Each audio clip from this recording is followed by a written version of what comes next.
Les familles de 116 personnes attendent ce jour depuis près de 12 ans. L'ouverture du procès du crash du vol AH5017 Ouagadougou-Alger. C'était le 24 juillet 2014. Le McDonnell Douglas, loué par Air Algérie à la compagnie espagnole Swiftair, s'écrasait dans le nord du Mali. Bilan 116 morts, donc, français, burkinabés, libanais, algériens, espagnols. À compter de ce lundi, Swiftair est jugé pour homicides involontaires devant le tribunal correctionnel de Paris. On va en parler dans un instant avec notre invitée, Sandrine Tricot, présidente de l'Association des familles de victimes. Mais d'abord, retour sur les faits avec Ava Luquet. 24 juillet 2014. Le vol AH5017 qui relie Ouagadougou à Alger s'écrase au nord du Mali. Si la piste terroriste est rapidement écartée, il faudra des années d'enquête pour comprendre ce qu'il s'est passé. En vol depuis à peine quelques dizaines de minutes, l'avion rencontre un orage intertropical. Mais les pilotes n'activent pas le système anti-givrage de l'avion préconisé dans les procédures. Alors des cristaux de glace se forment dans les capteurs de pression et faussent les mesures. Les moteurs décélèrent, l'avion se cabre.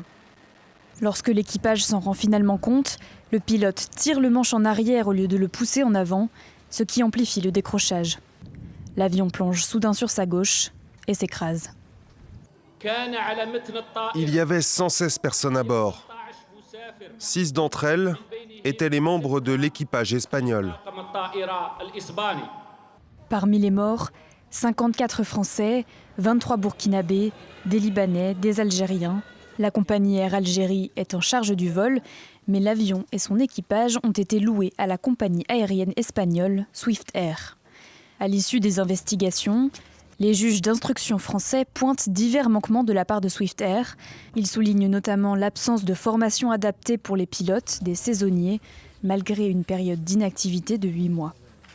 Selon le Bureau français d'enquête pour la sécurité de l'aviation civile, 2 incidents similaires s'étaient déjà produits, mais l'équipage avait été suffisamment vigilant pour intervenir avant la perte de contrôle. Pour ce rappel des faits, nous sommes en ligne avec Sandrine Tricot, présidente de l'Association des familles de victimes de ce vol AH5017. Merci beaucoup d'être avec nous. Vous avez perdu votre mari dans ce crash et ça fait donc 12 ans que vous attendez que la lumière soit faite sur ce drame. Quelles sont vos attentes, vos espoirs avant l'ouverture de ce procès ? Bonjour à tous. Je suis assez partagée. D'une part, je pense que la compagnie Swiftair ne nous a jamais présenté ses excuses, n'a jamais reconnu sa part de responsabilité et ça me paraîtrait déjà la moindre des choses. Surtout, j'attends que la justice soit faite. Voilà. On ne tue pas 116 personnes, puis après on dit circuler, il n'y a rien à voir. Non, il faut qu'à un moment donné, la justice établisse les responsabilités de tous et qu'ils soient rendus responsables de ce qui s'est passé. Il faut comprendre votre colère. Hein. Vous, quand je dis vous, c'est les familles de victimes, parce que Swiftair a tenté d'éviter, de repousser ce procès pendant des années. Hein. De quelle manière ? L'enquête a été assez longue, hein. Vous l'avez très bien dit dans votre reportage. Hein. Le crash a eu lieu dans une zone de guerre qui a nécessité le déploiement de la force Barkhane, que je salue aujourd'hui, à 2 reprises, une fois pour aller chercher les corps et une deuxième fois pour le coup pour nous emmener sur ce lieu du crash 10 mois après. Une fois cette phase d'enquête passée, la compagnie aérienne Swiftair a tout fait, a utilisé tous les moyens juridiques en sa possession pour, pas retarder, mais éviter ce procès.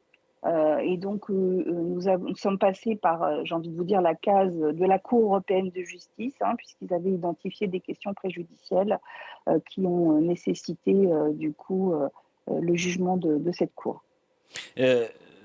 Quels sont aujourd'hui les faits avérés sur ce drame ? Est-ce qu'il y a surtout encore des zones d'ombre ? Alors, dans la mesure où l'une des boîtes noires n'a jamais été exploitable, bien évidemment, nous ne savons pas ce qui s'est dit dans ce cockpit. Maintenant, il y a un certain nombre de faits qui sont avérés, notamment, vous l'avez très bien dit également, hein, sur la formation des pilotes, hein, puisque c'était des pilotes intérimaires, ils avaient un autre métier dans l'année. Et donc, quelques mois par an, il pilotait pour cette compagnie et la formation et les recyclages qui étaient nécessaires n'ont pas été prodigués. D'où Euh, l'absence de réaction quand la situation complexe s'est présentée à eux. et donc un manque de coopération, notamment de Swiftair. Est-ce que les différentes autorités des pays impliqués dans ce dossier, elles, ont davantage collaboré? Parce qu'on parle du Mali, on parle de l'Algérie, il y a également la France. C'est un crash vraiment international, hein, puisque c'est effectivement, vous l'avez dit, on a acheté nos billets d'avion à Air Algérie, l'avion partait de Ouagadougou, il s'est écrasé au Mali et la compagnie qui a été affrétée par Air Algérie était espagnole. Donc une complexité juridique et de coopération qui explique la longueur de l'enquête, hein. Et puis avec des victimes, on l'a dit, françaises, algériennes, libanaises, burkinabées, les espagnols aussi pour les membres d'équipage. Est-ce qu'il y a un traitement différent selon les nationalités des victimes?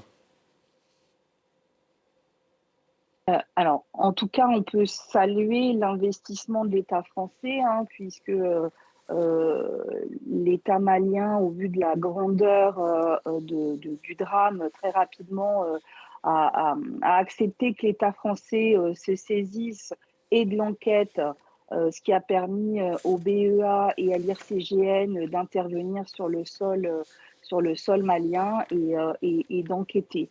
Voilà, donc forcément, l'État français a vraiment, on va dire, fait le job, j'ai envie de vous dire. Les moyens des autres nationalités ont été plus en retrait. Mais l'essentiel, c'est que quelqu'un ait pu piloter et qu'on aille au bout de ce procès, j'ai Et envie de vous dire. avec ce procès qui s'ouvre devant le tribunal correctionnel de Paris et qu'on suivra. Merci beaucoup Sandrine Tricot d'avoir témoigné dans notre Merci à vous. édition